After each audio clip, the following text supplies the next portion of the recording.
Let's talk about emotional regulation. Here's what people get wrong about emotional regulation. Regulation doesn't mean calm. It doesn't mean that you're detached, unbothered, or performing a patience that you don't actually feel. It means that you're in charge of your emotions even when they're strong, when you're hurt or scared, or when your partner is doing the exact thing that drives you crazy. You can feel all of that and still choose your words, still stay in the conversation, and still speak from a place that sounds more like, I care about us than I need you to feel as bad as I do right now. That distinction between feeling an emotion and being ruled by it is what this video is about. Hi, I'm Monica Burford, a licensed marriage and family therapist and a couples therapist in Sacramento, California. I help couples who love each other and want to get it right, but keep circling back to the same arguments or keep carrying habits from childhood or past relationships into their current one that they wish to leave behind. This is the second in a two-part series on emotional regulation. If you haven't seen the first video on what dysregulation and flooding actually are, I would start there because it'll give you more context for this one. Now, there are 5 ways people tend to respond to difficult emotions, and most of us default to 1 or 2 without realizing it. You may have heard of fight, flight, fawn, or freeze. Our nervous system automatic survival responses. They don't just show up in extreme situations, they show up in your living room the moment your partner says or does something that touches on a deeper wound. The first is acting out. Yelling, blaming, or criticizing your partner. You want to be right and you want to prove them wrong. That's the fight response in real time. You discharge the emotion, but you don't really process it, and it actually makes the conversation worse. The second is shutting down. That's freeze. You go silent or give short, evasive responses like, I'm fine, or forget about it, and the conversation hits a wall. The third is flight. This is when you withdraw by going quiet or actively leaving the room. You're not fighting, but you're not present either. The fourth is fawning. That's when you go along, smoothing things over and making yourself as agreeable as possible to avoid more conflict. With freeze, flight, and fawn, the emotion doesn't go away. It builds under the surface and tends to come out later, either in a completely different argument or in the way that you react when your partner brings something up.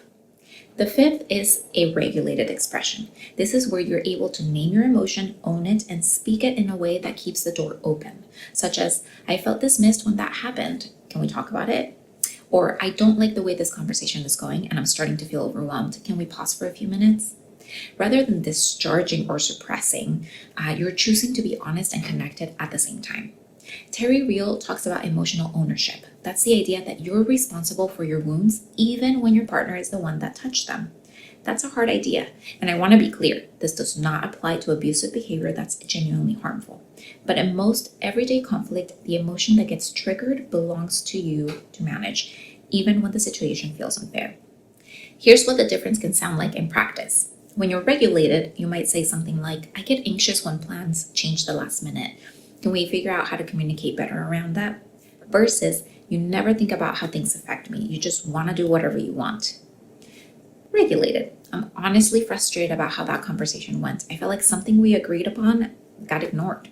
Versus, I just can't count on you, can I? You'll say you'll do something, then you don't, and it always falls on me. One of those keeps the door open and the other one slams it shut. So what do you actually do when you feel yourself flooding? You take a break, but you have to be intentional about it. A lot of couples resist this idea. They'll tell me, we never come back to the conversation, or I just need to get everything out, or this is just how I express myself. But staying in a conversation when you're flooded isn't beneficial. Your brain isn't capable of empathy or genuine problem solving above a certain level of emotional activation. Pushing through doesn't get you through to a resolution. It's actually when the conversation gets out of control and you start going in circles. Now, here's what taking a productive break actually looks like. First, you have to agree on what it's going to look like outside of the conflict. You're going to agree how you're going to ask for a break, how long you're going to be apart, and how you're going to come back together. Then when it's happening, you can name it. You can say something like, I'm feeling flooded and I need 20 minutes. And you set a specific time to come back. And then you spend that time regulating so that you can calm your nervous system down. You're not spending the time replaying the argument or coming back or thinking of a counterattack. Remember, the goal isn't to avoid the conversation. It's to come back to it intentionally and regulated, which means that you'll be able to hear each other and find a way to move forward. Regulation is what makes clarity, repair, connection, and closeness possible during and after conflict. And it's a skill. It gets stronger with practice. With every moment you choose to pause, breathe, and stay connected instead of react, you're building something. That's how change actually happens. Not all at once, but moment by moment. If you and your partner keep getting stuck in this pattern and can't seem to get breaks right or find your way back to each other, I do offer free 45-minute video consultations for couples. I hope you found this helpful, and I'll see you next time.